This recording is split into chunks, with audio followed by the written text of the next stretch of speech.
दबाने की कोशिश कर रहे, कवर फायरिंग कर रहे, उनको पता है आगे भी हारने वाले हैं, तब वो बोलेंगे मैं तो पहले कहता था।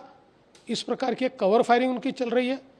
और मैं सबसे ज़्यादा आश्चर्यचकित इस बात से हूँ कि आप लगातार ये कहते हो कि वोटर लिस्ट में गड़बड़ी है, वोटर लिस्ट में गड़बड़ी है, तो फिर बिहार में कॉम्प्रिहेंसिव रिवीजन को आप क्यों विरोध कर रहे हो?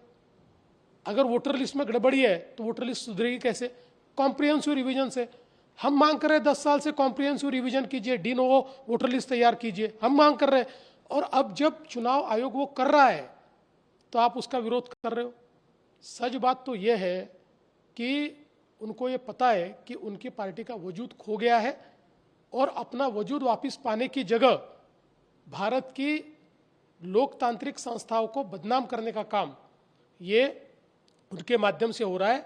मैं इसका धिक्कार करता हूं और जनता उनको वापस अगले चुनाव में इसका सबक सिखाएगी। राहुल गांधी परत एकदा प्रश्न उपस्थित केलेला आहे की महाराष्ट्राची विधानसभा निवडणूक झाली त्यामध्ये काही वोटांची चोरी झाली, काय म्हणाल तुम्ही? परत एकदा खरं सांगायचं तर वोटांची चोरी न महाराष्ट्रात झाली आहे न भारतात कुठे झाली आहे।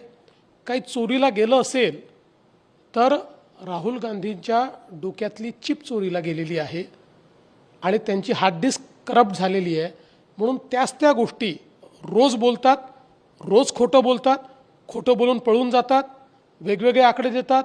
मागच्या वेळेस म्हणाले महाराष्ट्रात 75 लाख वोटर वाढले, आता म्हणाले महाराष्ट्रात 1 कोटी वोटर वाढले। दरवेळेस काहीतरी नवीन सांगून सनसनी निर्माण करण्याचा प्रयत्न करतात। मुळात त्यांना हे लक्षात आलेलं आहे की त्यांची जमीन संपलेली आहे आणि पुढच्याही निवडणुकीत त्यांना निवडून येता येणार नाही, बिहारमध्ये त्यांना निवडून येता येणार नाही, म्हणून हे कव्हर फायरिंग आहे की आधीच त्या ठिकाणी फायरिंग करून ठेवायचं, अशा प्रकारचा त्यांचा प्रयत्न चाललेला आहे। माझा एक त्यांना प्रश्न आहे राहुल गांधींना, तुम्ही वारंवार म्हणता ना वोटर लिस्टमध्ये प्रॉब्लेम आहे, मग आता जर निवडणूक आयोगाने बिहारच्या लिस्टचं कॉम्प्रिहेंसिव्ह रिव्हिजन सुरू केलं तर त्याला तुमचा विरोध काय? गेल्या अनेक वर्ष आम्ही मागणी करतो कॉम्प्रिहेंसिव्ह रिव्हिजन करा। मी तर 2012 साली पिटिशन केली आहे कॉम्प्रिहेंसिव्ह रिव्हिजन करता। कॉम्प्रिहेंसिव्ह रिव्हिजनला इकडे विरोध करायचा। वोटर लिस्ट सुधारायची असेल तर कशी सुधरेल? आपल्या कायद्यात काय आहे? इलेक्शन कमिशननी कॉम्प्रिहेंसिव्ह अशा प्रकारचं त्याचं पुनरावलोकन करणं हेच वोटर लिस्ट सुधारण्याकरता महत्त्वाचं आहे। त्यालाही विरोध करायचा आणि वोटर लिस्ट खराब आहे असंही म्हणायचं, म्हणजे एक प्रकारे भारताच्या ज्या काही आपल्या लोकशाहीने तयार केलेल्या संस्था आहेत या संस्थांवरनं लोकांचा विश्वास उडला पाहिजे, भारताच्या लोकशाही प्रक्रियांवरनं लोकांचा विश्वास उडला पाहिजे, भारतामध्ये अराजक तयार झालं पाहिजे, अशा प्रकारची मानसिकता राहुल गांधींची दिसते आहे, कारण त्यांना त्यांच्या पक्षाकरता पुढे भविष्य दिसत नाहीये।